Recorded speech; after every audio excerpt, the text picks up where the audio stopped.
everyone, welcome to my channel Nano eLearn, Learning Made Easy. In this session, I am going to explain about waterfall model. This is the model diagram for waterfall SDLC model.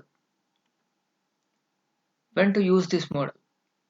When requirements are very well known, clear and fixed, there are no ambiguous or doubtful requirement, and product definition is stable. When ample means the sufficient resources with required expertise are readily available. When the project duration is short. Waterfall model is the first process to be introduced to ensure success of the project. It is the reasonable approach when requirements are very well understood and the project duration is short. It is the first SDLC model to be used widely in software engineering to ensure success of the project. Since the model diagram has phases in the style of flowing waterfall, it is also known as waterfall model. Since the model follows successive stages of development, it is also known as staged model. Since the phases in this model are linear and sequential, it is also known as linear sequential lifecycle model. This model was first proposed by Winston Royce, an American computer scientist, in the year 1970. He made provision for different feedback loops to allow changes to be made to various documents such as requirement documents, design documents, and project management plan, etc. In this model, the whole model is divided into separate phases. Each phase must be completed before next phase begins, and hence there is no overlapping in the phases. In this model, outcome of one phase acts as input to its next phase sequentially. Vast majority of organizations treat this model as strictly linear. What are the advantages and disadvantages of this model? This model is simple, easy to understand and use because of its linear nature. It's easy to use since each phase has a specific deliverable and review. Every phase has a deliverable and also a review process, which I'll cover at the end. The phases are processed and completed one at a time, hence there is no overlapping in the phases. Yes, so as I said, each phase must be completed before next phase begins, hence there is no parallel phases that are working in this model. It works well for small projects where requirements are very well understood. Is already discussed on when to use this model. Then comes to disadvantages.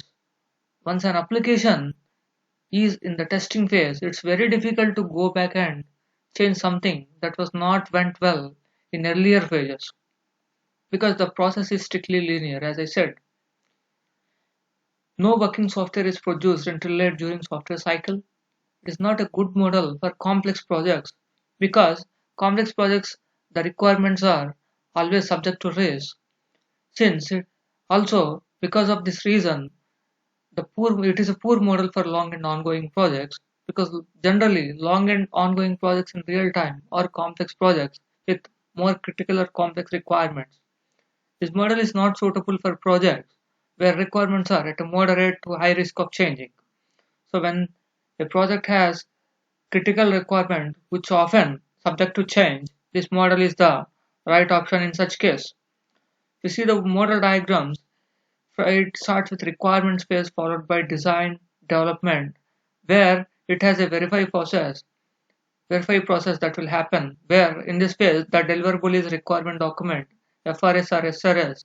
It will be verified, the requirements in the documents are verified and validated before it move to next phase. Once the requirement definition is stable, the development team will start working on the design. They will verify and validate the design that was done. If to see if any further change need to be done. Once the design is ready, there is a deliverable in this phase, which is the high level or low level design document. High level and low level design document. So the development team initially works on high level design. Based on the high level design, the detailed design or low level design will be prepared, and which is the outcome of this phase. which is also known as deliverable. And based on the low-level design, which is the deliverable in this phase, the development team actually starts their coding, and they will verify the code which was written to see if any change is required. Then the development team used to build the code in units. Then each unit will be integrated to see a final system. Once the integration is done, so it moves to the testing phase. Once the product is in testing phase, the software is in testing phase. As I already said, it is very difficult to go back and change something. Like I have seen the reverse feedback loop as shown in the model diagram. Once the testing is done and it was signed off, the changes will deployed to production and put for maintenance. So till maintenance, until the product moves to production, so any further change will not be allowed in this model. So any further changes can be taken up, okay, only during the maintenance phase. If there are any updated requirements, they will also be verified to see if any change is required until they get freezed, and they can be considered only during the maintenance phase. This is how the model will work. Thanks for watching my video. Happy learning. Please don't forget to subscribe and share my channel. Have a good day.